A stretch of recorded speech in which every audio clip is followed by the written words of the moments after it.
So then, this week, guys, Homebrew Wednesday, I guess it's just a bit of an update, and we'll run you through a BML that I've sent to me. But there's no brew footage, even though this last week I have had 2 all-grain brews on the go. I've done a bitter because I always need a bitter on keg me. It just goes down too easy. Finished out at 4.2%. I think that's all you need. But this time, hops-wise, it's just East Kent Goldings, Whitbread Goldings variety, what I had left over from the Jim Payne Memorial Brew Day we did for the pedigree, and a bit of finishing hop with a Met. So we'll see how they pair together well. All got fermented out with a Nottingham yeast, and like I say, it's more or less done now, 4.2. So I'm going to keg that maybe end of the week, because I forgot to put a, what do you call it, some Protofloc granules in there. Now, I could have a, see how clean it is, maybe put gelatine in the keg, who knows, but I have got some bentonite.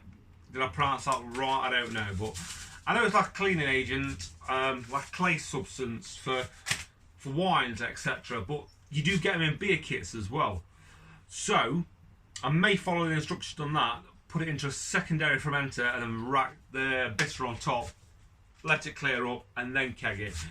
Do let me know your thoughts on that, guys, if you used that before. So I could be dabbling into something I don't really know at the moment. Second brew was a lager. I used Pepino malt and some Munich. Now, I've overshot my gravity quite a bit on there, come out at 10.59, but I did an overnight mash, so whether it extracted more sugars, who knows. Hops wise in there was Liberty, a lovely floral, subtle spice on that.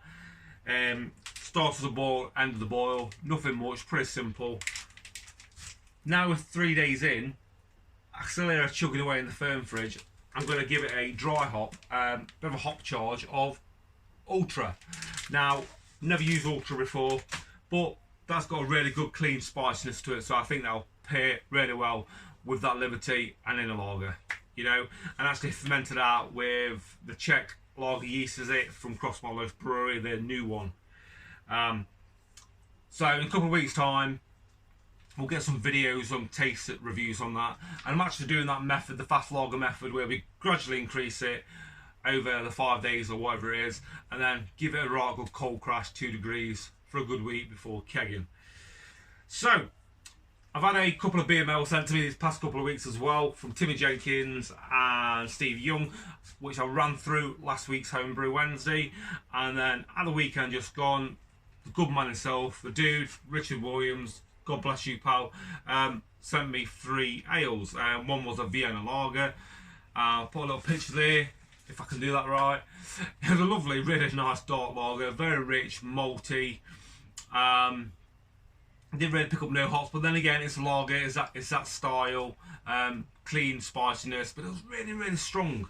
5.8%, and it does actually, you know, 26 RBUs, so it went down really well. The one I did like was his hop fiction. I take it his Brewdog's clone, his take on that Pale Malt, Munich, Chinook, Amarillo, Mosaic, and US05. And it was very, very nice, lovely and hazy to look at, very, very fruity, really, really hop forward. But you did pick up on the US05 simply because like a peachy creaminess to it, and it worked really, really well. 5.4%, 40 RBUs. Thank you so much, Richard. I'd love to have a go at that myself. Now I'm going to quickly open this. It is Shityard Rye Pale. Obviously, it's a clone on the Shipyard Rye Pale Ale, widely available in the supermarkets. 5.1%, 41 RBUs. We'll run through it, and then I'll tell you what malts are in it, hops, etc. Now, I've had this chilling in the fridge. The smoke, a good pop.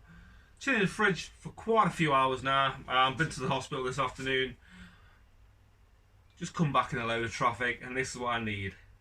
So colour wise, if you know what a Shipyard Rye looks like, it's more or less spot on, because it has got a dark tinge to it from the strong chocolate malt what's in there. And these are all bottles off the keg. It just told me to dive straight in. Like I say, 5.1%. The colour. Get rid of these wild deers. Colour is looking very nice, isn't it? There you go. See a nice ruby S style there. Yeah. Columbus, Amarillo, Cascade, Citra. What a combination, eh? I'm just going to go straight in. You really pick up on the Amarillo. It's very dominant there. I guess Citra, the Citra's just, you know, really shining through that grapefruity bite. Cheers, bud.